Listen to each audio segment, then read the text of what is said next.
Située au sud de la Mauritanie, la ville de Guidimara est l'une des villes à forte pluviométrie de la sous-région. Elle enregistre chaque année près de 600 mm de pluie.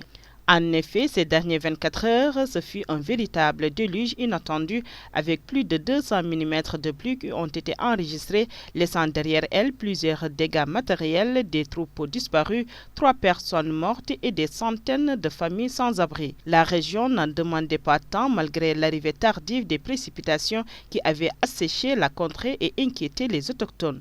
Aujourd'hui, dans la capitale Nouakchott, les ressortissants de cette ville se sont mobilisés en plein centre-ville pour faire appel à une solidarité nationale. L'un d'eux déplore la situation lamentable de Guidimara. Vous savez tous que la région de Guidimara est une région oubliée. C'est le grenier de la Mauritanie, mais que l'État en fait comment laisser passer.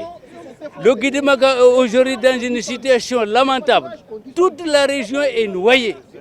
Les animaux, il y a déjà 3 morts. Les animaux ont disparu. Des bâtiments tombent sur des gens, sur des personnes. Le Guidimara est une région oubliée. Selon les manifestants, les autorités n'ont pas encore pris les mesures idoines face à cette catastrophe naturelle.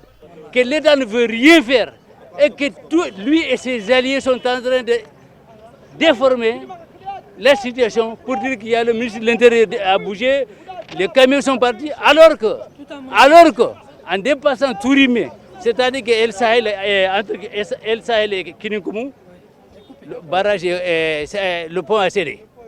Aucune voiture depuis hier ne passe pour rejoindre Sédibabi. On nous raconte des histoires dans les audios que le ministre de l'Intérieur est dans son bureau à 9h, que ceci, cela. Tout ça, c'est tout pour distraire la masse. C'est des mensonges et rien d'autre. Ce qui est sûr et certain, que le Guidimara, qui est grenier de la Mauritanie, où vraiment il y a plus de 600 mm de pluie par an.